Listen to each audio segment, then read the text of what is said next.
ఉన్న గణేష్ టెంపుల్కి వచ్చారండి. ఈ గణేష్ టెంపుల్ చాలా రోజులైంది కట్టి. ఇక్కడ వనస్థిపురం బస్ స్టాప్ కూడా గణేష్ టెంపుల్ అంటారండి.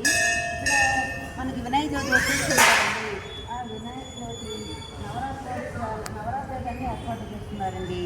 అలాగేనండి ఈరోజు చంద్రహోమం జరిగిందండి. అమ్మవారికి దండం పెట్టుకున్నామండి. ఇవ్వండి హోమం.